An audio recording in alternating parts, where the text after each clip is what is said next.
नमस्कार साथियों, स्वागत है आप सभी का हमारे खुराना क्लासेस यूट्यूब चैनल पर। और आज की इस क्लास में हम बात करेंगे, हमारा पहला पेपर है पीएसटीसी प्रथम वर्ष का बच्चे और बचपन। इसमें से आपको 28 नंबर लाना कंपलसरी है। अगर आप इससे कम लाते हो, 70 नंबर का ये पेपर होता है, तो 28 नंबर आपको चाहिए, ठीक है ना, पास होने के लिए। तो आइए, आप लोग सबसे पहले हमारे टेलीग्राम को ज्वाइन करेंगे। वीडियो के डिस्क्रिप्शन बॉक्स में आपको लिंक दिया गया है, इसका डिस्क्रिप्शन बॉक्स में आपको लिंक दिया गया है टेलीग्राम का। और ये मैं इसलिए आपको ज्वाइन करवा रहा हूँ क्योंकि मैं जैसे ही बीएसटीसी की एग्ज़ाम ख़त्म होंगी, आपको तुरंत रीट की क्लासेस स्टार्ट हो जाएंगी और आपको कंटेंट आपको बिल्कुल निःशुल्क मिलेगा। तो सभी लोग ज्वाइन कर लीजिए। अब आते हैं, पहला प्रश्न आपका है कि देवास स्वप्न पुस्तक के लेखक कौन है। देवास स्वप्न पुस्तक के लेखक आपको याद रखने गीजू भाई बधेका, और इनका अन्य नाम भी है मूंछों वाली माँ। क्या बोलेंगे इसको? मूंछों वाली माँ के नाम से भी इसको जाना जाता है, ठीक है ना, किसको? गीजू भाई बधेका को। और इन्होंने बाल मंदिर की स्थापना की थी। किसकी की थी? बाल मंदिर की स्थापना की थी, आप लोग सभी जानते हैं। चलिए, अगला क्वेश्चन है कि आरटी अधिनियम 2009 राजस्थान में कब लागू किया गया था। तो आपको याद रखना है 1 अप्रैल 2010 को। कब किया था? 1 अप्रैल 2010 को राजस्थान में हुआ था। अगर पूरे देश की बात करें तो ये हुआ था साथियों, देखिए यहाँ पर अब आपको थोड़ा सा कन्फ्यूजन दूर कर देता हूँ। आपका जो सीरीज में आंसर दिया गया है वो अप्रैल 2010 दिया गया है, इसलिए आपको मैंने अप्रैल 2010 बताया है। लेकिन आरपीएससी ने, ठीक है, और आरबीएससी, ये दो बोर्ड है। इन लोगों ने इसी क्वेश्चन को जब राजस्थान के संदर्भ में मैं पूछा था तो इन्होंने 1 अप्रैल 2011 माना था इसको, ठीक है, 1 अप्रैल 2011 माना था अपनी आंसर की के अंदर। और जो ये अप्रैल 2010 है, ये 10 बात की गई है पूरे देश की, जम्मू कश्मीर को छोड़ करके पूरे देश में लागू किया गया था इसको अप्रैल 2010 में। और राजस्थान की बात करें तो 1 अप्रैल 2011 में लागू किया गया था। ये इसका परफेक्ट आंसर है। सीरीज में आपका ये गलत दिया गया है साथियों, इसलिए आप इसको नहीं करें, इसको 2011 कर लें। सीरीज में ये गलत दिया गया है 2010। राजस्थान में 2010 में नहीं हुआ, 2011 में हुआ था। देश की बात करते हैं, जम्मू कश्मीर को छोड़ करके पूरे देश में, तब 2010 आएगा।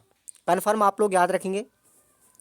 अगला क्वेश्चन है, सीखना एक सामाजिक प्रक्रिया है। सीखना क्या है? एक सामाजिक सांस्कृतिक प्रक्रिया है। उपरोक्त कथन किसका है? तो ये आप लोग सभी जानते हो, लेव वाइगोस्की का कथन है, क्योंकि इन्होंने ही सामाजिक सांस्कृतिक विकास सिद्धांत दिया था। क्लियर। क्वेश्चन नंबर 4 है, अवलोकन की प्रक्रिया में मूलतः कितने चरण होते हैं? तो आपको याद रखना है 3 चरण होते हैं। कितने होंगे? 3 चरण होंगे। अब हम आते हैं हमारे क्वेश्चन नंबर 5 पर।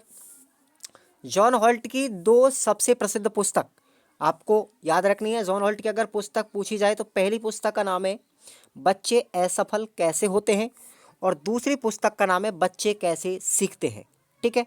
ये इनकी बहुत पॉपुलर पुस्तक हैं दो। अगला क्वेश्चन है, आईपीईसी का पूरा नाम। आईपीईसी का पूरा नाम है international programme for elimination of child labour. अगर हिंदी में इसका अनुवाद करें तो हो जाएगा बाल श्रम के उन्मूलन हेतु अंतर्राष्ट्रीय कार्यक्रम। क्लियर। चलिए, अगला क्वेश्चन है, बाल विकास की अवधारणा में सुसंबद्ध से क्या तात्पर्य है? बताइए, सुसंबद्ध का मतलब क्या है? तो बाल विकास की अवधारणा में सुसंबद्ध से तात्पर्य है विकास के क्रम में होने वाले परिवर्तनों में सुसंबद्धता देखी जाती है, ये इसका अर्थ होता है। क्वेश्चन नंबर 8वां है, हीमोफीलिया किस प्रकार का रोग है? हीमोफीलिया किस प्रकार का रोग है? तो यह रोग पीढ़ी दर पीढ़ी चलता रहता है। इस रोग में शरीर पर घाव होने पर थक्का बनाने में सामान्य से अधिक समय लगता है। अतः मामूली सा घाव होने पर शरीर से रक्त बहने लगता है। और यह जो रोग है साथियों, केवल पुरुषों में ही पाया जाता है। केवल पुरुषों में होता है हीमोफीलिया का रोग। लेकिन एक और बात याद रखनी है, स्त्रियां केवल रोग वाहक होती है।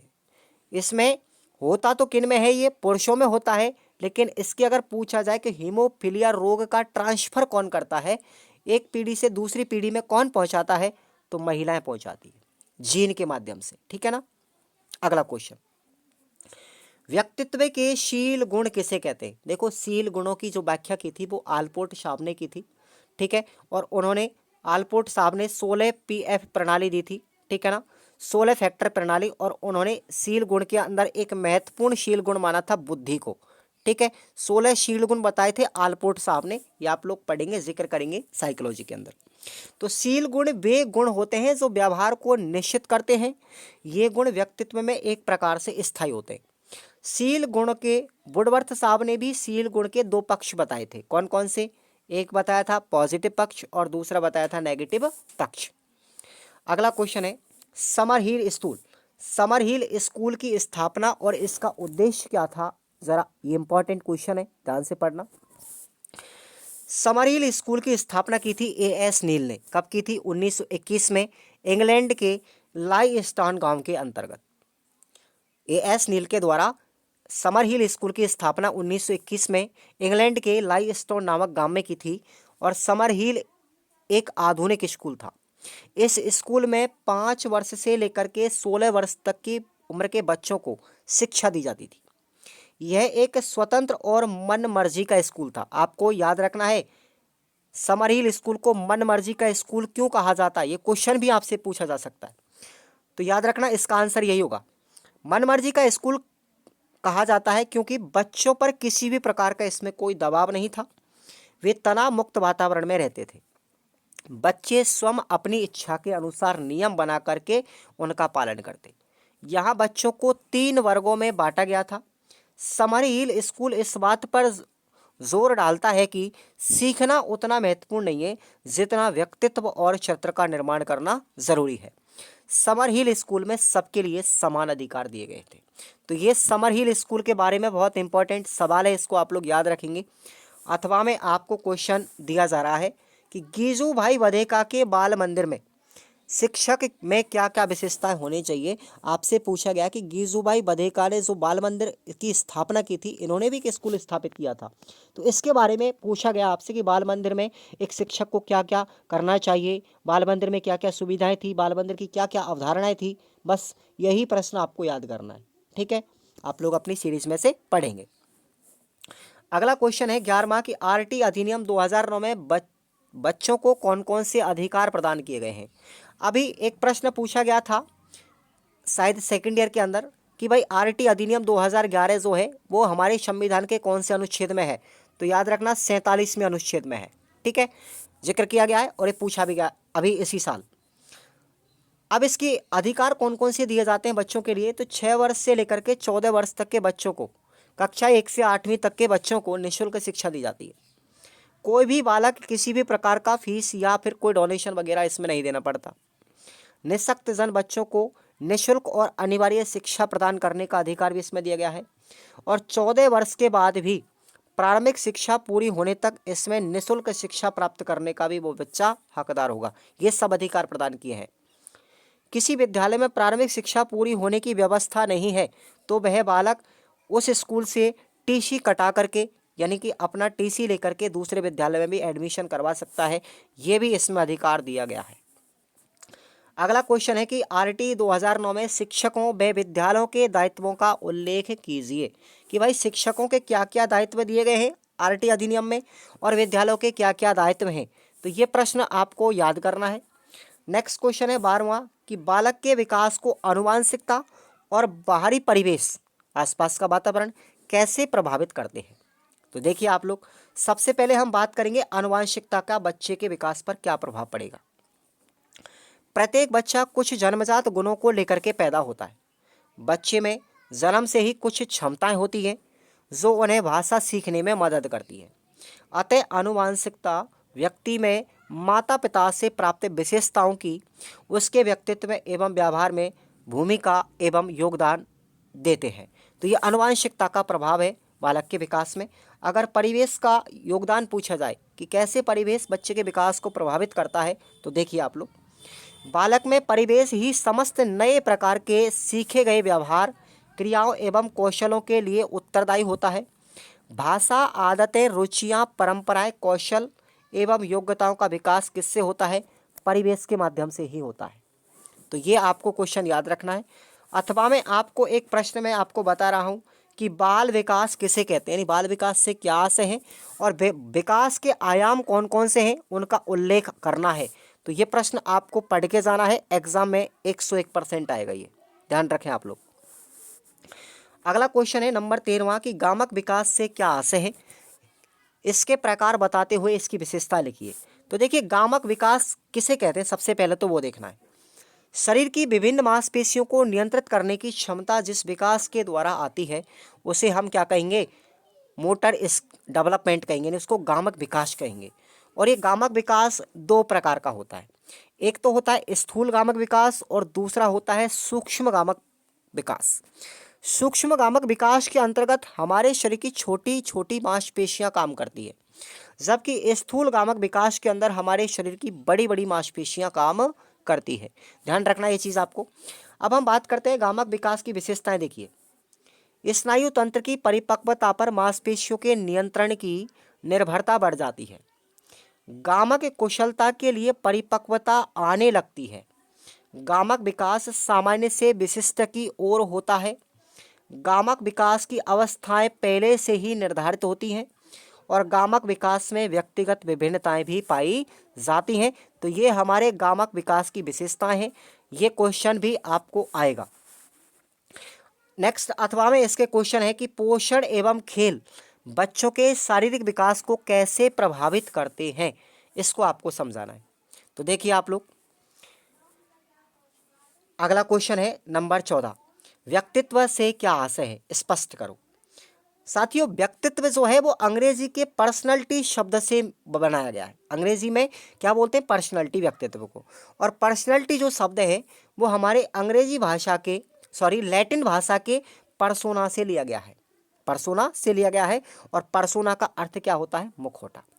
ठीक है, अर्थात व्यक्तित्व जो है व्यक्ति के रूप, गुण, प्रवृत्तियों, सामर्थ्य आदि का एक संगठन होता है, वो क्या कहलाएगा, व्यक्तित्व। वह व्यक्तित्व और पर्यावरण की परस्पर अंतःक्रिया का परिणाम है। व्यक्तित्व उसके विशेष लक्षणों का योग मात्र ही नहीं बल्कि एक विशिष्ट संगठन भी होता है। तो ये आपको व्यक्तित्व के बारे में याद रखना है। और एक चीज मैं आपको बता दूं, इस व्यक्तित्व का आत्म प्रत्यय के साथ में क्या संबंध है। देखिए आप लोग, व्यक्ति की स्वयं के प्रति अवधारणा या मत रखना क्या कहलाता है, आत्म प्रत्यय कहलाता है। ठीक है, अगला अथवा में आपको क्वेश्चन याद रखना है, संवेग क्या है, संवेग का मूल प्रवृत्तियों से क्या संबंध है, समझाइए। आपको याद रखना है, संवेग के बारे में थोड़ा सा आपको बता दूं। व्यक्ति के अंदर जितनी भी उत्तेजनाएं पैदा होती है वो सब क्या है, संवेग है। और संवेग मैकडूगल के द्वारा संवेग की अवधारणा व्यक्त की गई थी। विलियम मैकडूगल साहब ने 14 ही संवेग बताए थे और 14 ही उनकी मूल प्रवृत्तियां बताई थी। इस क्वेश्चन को आप लोग जरूर पढ़ के जाना, संवेग का मूल प्रवृत्तियों से क्या संबंध है। नेक्स्ट क्वेश्चन है कि बाल प्रताड़ना का बच्चों पर क्या प्रभाव पड़ा। बाल प्रताड़ना जो है उसका बच्चों पर क्या प्रभाव पड़ा, समझाइए। तो देखेंगे, बच्चों को दिए जाने वाला दंड बाल प्रताड़ना है। यह शारीरिक, मानसिक या फिर भावात्मक रूप से किसी भी तरीके से हो सकता है। यह किसी भी दृष्टि से उचित नहीं है। बच्चों को शारीरिक, मानसिक और भावात्मक तरीके से कभी भी प्रताड़ित नहीं करना चाहिए। यह कानूनी अपराध भी है आजकल। ठीक है, छोटा बच्चा जिसे पूरी समझ नहीं है उसे डांटना भी एक मानसिक प्रताड़ना है। गलती हो जाने पर चपत लगाने, थप्पड़ लगाना, ठीक है, चांटे लगाना, ठीक है, या फिर स्कूल में ओठक बैठक लगवाना आजकल जो टीचर करते हैं बच्चों से, वो गलत है। आदि सब क्या है, शारीरिक प्रताड़ना है। इन सब बातों से बच्चों की भावनाओं को ठेस पहुंचती है, जिससे वह अन्य साथियों और शिक्षकों के सामने आने से कतराता है। तो एक चीज़ मैं आपको बता देता हूं, हमारे संविधान के अंतर्गत जो आरटी अधिनियम है, उसके अंतर्गत आरटी अधिनियम में धारा नंबर 17 जो है, ठीक है, वो हमारी क्या बताती है कि कभी भी किसी भी बच्चे को मानसिक रूप से, भावात्मक रूप से या शारीरिक रूप से कभी भी कोई भी अध्यापक प्रताड़ित नहीं कर सकता। और आप लोग भविष्य के अध्यापक हो तो आपको ये चीज़ ध्यान रखनी है, जब भी आप गवर्नमेंट टीचर बनोगे तो कभी भी किसी भी विद्यार्थी को प्रताड़ित नहीं करोगे, वरना आपके ऊपर, ध्यान रखना, धारा 17 लग जाएगी और आप लोग कानूनी कार्रवाई के पात्र बन जाओगे। तो आपकी नौकरी खतरे में आ सकती है, आप लोग याद रखें। अथवा में आपको प्रश्न याद रखना है कि सामाजिकरण में विभिन्न संस्थाओं का क्या उद्देश्य है, किसी एक का वर्णन करो। अब देखो, सामाजिकरण में जैसे परिवार का क्या योगदान है, इसके बारे में आपको लोग याद रखना। विद्यालय का क्या योगदान है, समुदाय का क्या योगदान है, एक शिक्षक का क्या योगदान है और एक मीडिया का क्या योगदान है। इनमें से आपसे ये 2-3 पॉइंट आपको दिए जाएंगे, इनमें से आपसे 1 या 2 के बारे में चर्चा करवाएगा।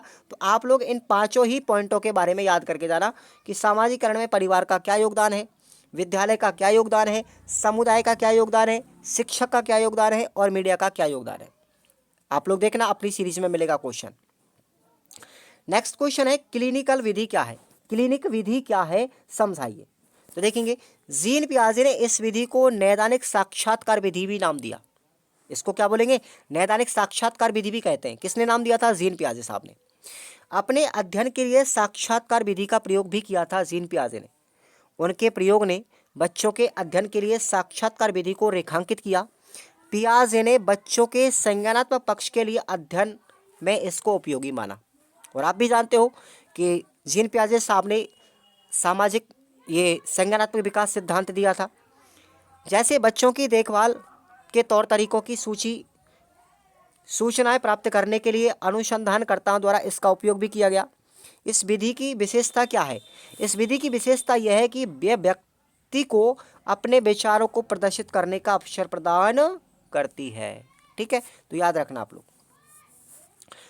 अथवा में आपको प्रश्न याद रखना है कि साक्षात्कार का आशय स्पष्ट करते हुए इसकी विशेषताएं क्या है। साक्षात्कार किसे कहते हैं, ठीक है, साक्षात्कार कितने प्रकार का होता है, साक्षात्कार की विशेषताएं क्या है। तो ये क्वेश्चन आपको पढ़ के जरूर जाना है। नेक्स्ट हमारा क्वेश्चन आता है लगाव से क्या आशय है। ठीक है, ये जॉन बॉल्बी का जो सिद्धांत है ना साथियों, लगाव का सिद्धांत, ये बहुत इंपॉर्टेंट है। ये क्वेश्चन में आपको 101% एग्जाम में मिलेगा। जॉन बॉल्बी का जो लगाव का सिद्धांत है उसके घटक क्या है, लगाव के सिद्धांत की क्या विशेषताएं हैं, इसकी क्या कमी है, आपको एक प्रश्न इसमें से मिलेगा जरूर। तो चलिए आप लोग पढ़िए।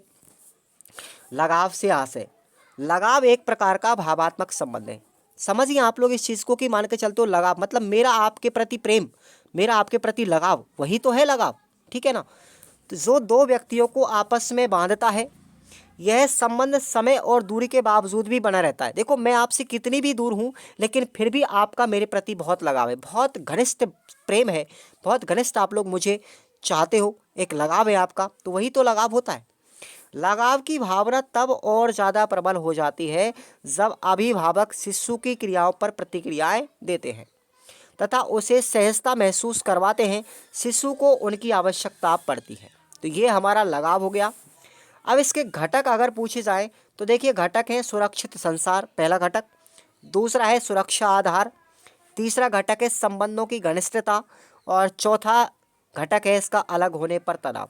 तो इसके बारे में हालांकि आपकी सीरीज में विस्तार से वर्णन भी दिया गया है, इन घटकों के बारे में आप लोग पढ़ लेना। अथवा में आपको प्रश्न याद रखना है कि सिगमंड जो फ्राइड है, सिगमंड फ्राइड ने आंतरिकरण की संज्ञा किसे दी है। ठीक है ना, ये प्रश्न आपको याद करना है। या फिर इस प्रश्न को घुमा और भी तरीके से पूछ सकता है कि फ्राइड के मनोविश्लेषणवाद जो सिद्धांत है उसका संक्षिप्त में वर्णन करो, क्योंकि फ्राइड ने मनोविश्लेषणवादी सिद्धांत दिया था तो उसके बारे में आपसे पूछेगा और इसी सिद्धांत को उन्होंने आंतरिकरण की संज्ञा भी दी। तो ये चीज़ आपको बेहतर ढंग से पढ़ना है, क्वेश्चन याद रखेंगे। चलिए अगला क्वेश्चन आता है हमारा 18वां। ठीक है, राजस्थान बाल अधिकार संरक्षण के गठन के उद्देश्य क्या है, बहुत इंपॉर्टेंट सवाल है।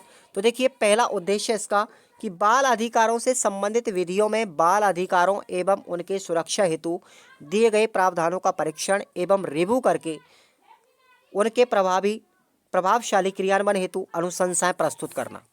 ठीक है। दूसरा उद्देश्य है कि केंद्र सरकार एवं राज्य सरकार को वार्षिक या अन्य कोई अवधि में उक्त विद्यार्थियों की कार्यशैली पर प्रतिवेदन प्रस्तुत करना। साथियों राइटिंग किसी मेरे दोस्त की है तो उनकी अच्छा नहीं लगा मुझे राइटिंग, फिर भी आपको पढ़ा रहा हूँ। नेक्स्ट उद्देश्य है अपना केंद्र सरकार एवं राज्य सरकार को वार्षिक या अन्य कोई अवधि में उक्त विधियों की कार्यशैली पर प्रतिवेदन प्रस्तुत करना। तीसरा उद्देश्य था बाल अधिकारों के उल्लंघन से संबंधित मामलों की जांच करना एवं उन पर कार्यवाही करने हेतु अनुशंसा प्रस्तुत करना। चौथा उद्देश्य है कि उन सभी कारकों की जांच करना जो बच्चों के अधिकारों को प्राप्त करने में रुकावट पैदा करते हैं एवं उनके उपचारों हेतु अनुशंसा करते हैं। पांचवा उद्देश्य की विशेष देखभाल एवं संरक्षण की आवश्यकता रखने वाले बच्चों के मामलों का अध्ययन करना एवं उनके उपचारों हेतु अनुशंसा करना। छठवां उद्देश्य कि बाल अधिकारों से संबंधित अंतर्राष्ट्रीय संधियों एवं अन्य दस्तावेजों में निर्धारित नीतियों का अध्ययन करना एवं उनके प्रभावशाली क्रियान्वयन हेतु अनुशंसाएं प्रस्तुत करना। सातवां उद्देश्य कि बाल अधिकारों से संबंधित शोध कार्यों को बढ़ावा देना। आठवां उद्देश्य है समाज में बाल अधिकारों के संबंध में जन जागरूकता पैदा करना। नौवां उद्देश्य बालकों एवं किशोरों के सुरक्षा गृहों एवं अन्य स्थान जहां इन्हें आवास प्रदान किया जाता है उनका निरीक्षण करना एवं दोषियों के विरुद्ध आवश्यक कार्रवाई करना। और 10वां उद्देश्य है बाल अधिकारों के उल्लंघन, विधियों के अप्रभावी क्रियान्वयन एवं नीतियों आदि के संबंध में प्राप्त शिकायतों का परीक्षण करना और उनके संबंध में स्वतः संज्ञान लेकर बालकों को राहत प्रदान करना। अब आपको अथवा में एक क्वेश्चन याद रखना है। अथवा में है कि आज के संदर्भ में बचपन को आकार देने वाले प्रमुख पहलुओं का विश्लेषण कीजिए। ये भी अच्छा क्वेश्चन है, याद रखेंगे। चलिए नेक्स्ट हमारा 19वां क्वेश्चन है, important, very very important, REET में भी कई बार इसको पूछा गया है। वृद्धि एवं विकास में अंतर को स्पष्ट कीजिए। तो देखिए वृद्धि क्या होती है? वृद्धि से मतलब होता है शारीरिक ढांचे में बदलाव आना। ठीक है, वृद्धि जो है प्रौढ़ अवस्था में परिपक्वता ग्रहण करने के बाद में रुक जाती है। वृद्धि कब चलती, कब से कब तक होती है? वृद्धि हमारी एक किशोर अवस्था आने के बाद में रुक जाती है। ठीक है, जन्म से लेकर के किशोर अवस्था तक चलती है। वृद्धि शरीर में परिमाणात्मक परिवर्तनों की एक परिचायक होती है। वृद्धि कैसी होती है? परिमाणात्मक हो सकती है, इसको हम देख सकते हैं। ठीक है, ये गुणात्मक नहीं होती। वृद्धि से बालक के हाथ पैर लंबे हो जाते हैं, उनका वजन बढ़ जाता है, आकार व अनुपात में परिवर्तन होने लगता है। वृद्धि का मापन भी किया जा सकता है। ठीक है, लेकिन विकास क्या है? विकास तो भैया बालक में होने वाला संपूर्ण परिवर्तन है, शारीरिक, मानसिक, भावात्मक, संवेगात्मक, सब कुछ, यानी चहुमुखी विकास विकास है। विकास की प्रक्रिया प्रगतिशील होती है तथा आजीवन चलती रहती है। विकास तो जीवन भर तक चलता है, मृत्यु पर्यंत तक चलता है। विकास बालक में गुणात्मक और परिवर्तनों का परिचायक है। भाई विकास क्या होता है? विकास को हम सिर्फ महसूस कर सकते हैं, इसको नाप नहीं सकते, इसलिए गुणात्मक है। विकास से बालक के हाथ पैरों की कार्य क्षमता और उसकी कार्यकुशलता में वृद्धि होती है। विकास के परिवर्तनों का मापन नहीं किया जा सकता, इनके परिवर्तनों को केवल महसूस यानी अनुभव किया जा सकता है। विकास का एक क्रम होता है, ठीक है, और इसकी अवस्थाएं भी होती है। ठीक है, ये चीज़ भी आपको याद रखना, विकास की अवस्थाओं के बारे में हम जिक्र करेंगे। अथवा में आपको प्रश्न याद रखना है, सूक्ष्मगामक कौशल कौन कौन से हैं, समझाइए। ठीक है, तो ये सूक्ष्मगामक कौशल और स्थूलगामक कौशल दोनों ही प्रश्नों को याद कर लेना आप लोग। हमारा 20वां क्वेश्चन है, संवेगों को प्रभावित करने वाले कारक कौन कौन से हैं, समझाइए। तो देखिए संवेगों को प्रभावित करने वाला पहला कारक है आयु एवं परिपक्वता। बच्चे के जन्म के पश्चात कुछ दिनों तक संवेग का निश्चित स्वरूप प्रकट नहीं होता, लेकिन आयु में जैसे जैसे बढ़ोतरी होती है परिपक्वता में वृद्धि होने लगती है, जिससे संवेगों की अभिव्यक्ति भी विकसित होने लगती है। दूसरा कारक है हमारा अनुभव। अनुभव भी संवेगों को प्रभावित करते हैं। नवजात शिशु का मस्तिष्क कोमल व स्पष्ट होता है, लेकिन विकास के क्रम में वृद्धि, परिपक्वता तथा समाज में वयस्क के संपर्क में आने से वह जो सीखता है उसका अनुकरण करता है। वातावरण की उत्तेजनाएं उसे लगातार प्रभावित करती रहती है, जिसका प्रभाव उसके मन पर पड़ता है और वह अनुभव के रूप में प्रकट होता है। ये अनुभव संवेग के विकास में महत्वपूर्ण होते हैं। एग्जाम्पल सुन लो आप लोग इसका, जैसे अग्नि, जैसे गर्म वस्तु कोई बच्चा स्पर्श करता है तो उसके पश्चात वो आग से बचना सीख लेता है। एक बार कहते हैं ना कि एक बार दूध से जला हुआ व्यक्ति भी छाछ को फूंक फूंक कर पीता है। तो एक बार अगर किसी चीज़ का हमको अनुभव हो जाता है तो दोबारा हम उस काम को नहीं करते। उसके बाद तीसरा जो फैक्टर है वो है वातावरण। बच्चे के संवेगात्मक विकास में वातावरण की सबसे महत्वपूर्ण भूमिका है। एक बच्चा बचपन में विभिन्न प्रकार के वातावरण की महत्वपूर्ण घटनाओं को देखता है, जैसे आर्थिक, सामाजिक, पारिवारिक, विद्यालय, सांस्कृतिक स्थितियों से गुजरता है तथा वह अपने साथ बहुत से अनुभवों को प्राप्त कर लेता है।